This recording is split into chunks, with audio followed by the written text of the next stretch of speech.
Hey guys, it's Villain Bash here. Welcome back to another video. In the last video, I did the tutorial kind of thing on the smeltometer, which was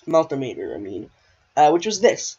And I said in that video I was going to create a house out of it, and here it is. It's not fully complete, so I'm just going to be showing off like parts of it that I have completed. And this is the other house that my sister has created. So we're having like a building competition, which one's better.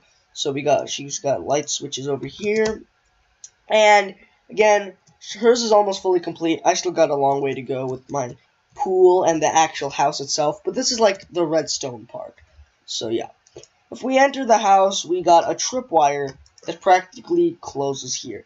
Now, well, that sheep's there too. Well, there goes my thing.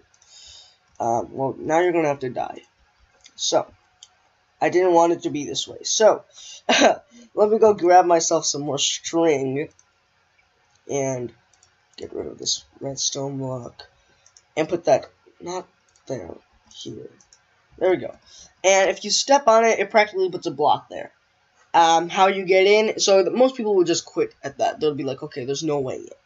But, you know, if you just go there, it actually lets you in. So it's just pretty common sense stuff, like, boom. You're in. And then you got your smeltometer to smelt all your items and goods. So this was the wall that I showed off in the last video, and now it's like a house. So here we got parkour that is impossible to do if you're in survival. No way to get around it. You can't use the furnace or anything to do anything about it. It's impossible. It's just impossible to do the parkour. So just hit this lever over here, and a block pops up out of the ground, allowing you to do the parkour. So, you can do the parkour. I just messed up badly. And once you're on the second block, just flick that lever again, and the block goes away. Then you're up over here on the roof, which takes you to the second part, which is the hallway here. So if we enter this got a lot of redstone in it, and this took me the most time.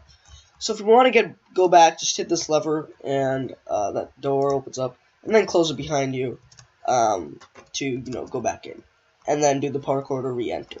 So over here we got some stuff going on. First, let me light this place up. I'm gonna actually do that later. I'm gonna have like redstone lamps and light switches and all that stuff. So we got a lot of fraud, decoy levers. If you hit this lever, it pops up this for no apparent reason. It's just to help you on the next task. I'm going to leave that down because I don't really need it at the moment. What you want to do, actually, since this part is blocked off, is, this thing is whole decoy, this is like all decoy. You need to hit this lever, and that will pop up a dispenser and these two blocks, meaning you hit the right one.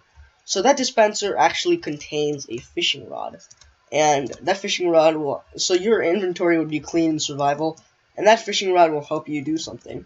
So if you have to re-click it again, which is the tricky part, and those blocks disappear. Now once you go in, you notice that there's a pressure plate. Now you're supposed to actually go out and not use the fishing rod as that. The fishing rod is kind of like a decoy to try and make you hit the thing, even though it's kind of almost impossible. What you actually want to do is go over here and throw the fishing rod on the thing, and then pick it up. So, then you want to go over here, and this is open. What do you know? And you can actually walk through. So, it's pretty cool. Let me just reset all of this and show the redstone work behind all of this. So, first things first, let me just get my redstone blocks that I don't have in my inventory, so we'll go get some here and throw them there. So, what this practically does is it's very complicated. Look at all this redstone. Her house has no redstone, by the way, besides the redstone lamps, I think. But what's going on over here is there are practically this redstone or pressure plate basically takes a signal to remove the piston, and it's just not a sticky piston, it's just a piston. That's why you need to grab the fishing rod again, otherwise it'll be problematic. So over here we have the thing with the 2 redstone blocks that are activating these. Now how they get removed is when you actually turn on the lever when you flick the correct lever, it actually sends a signal up here where there's a dispenser, and this sticky piston moves it over to this little hole. Same lever also activates these 2 pistons, which indicates you've done it right. Now when that happens, the same redstone signal gets carried over to these 2 pistons, 2 sticky pistons that go to the redstone blocks and grab them and move them away from these 2 pistons, making them go away. And when those are gone, you go to the pressure plate and it all works out beautifully. Sadly, the redstone is like very big and it's kind of hard to cover, so that's why I just made this little wall around it. But that's it for now. It is actually pretty cool. We got the pathway over here. So yeah, it's pretty nifty. I will show off this house in another video, but let me just show you the first floor here. Get you a nice view.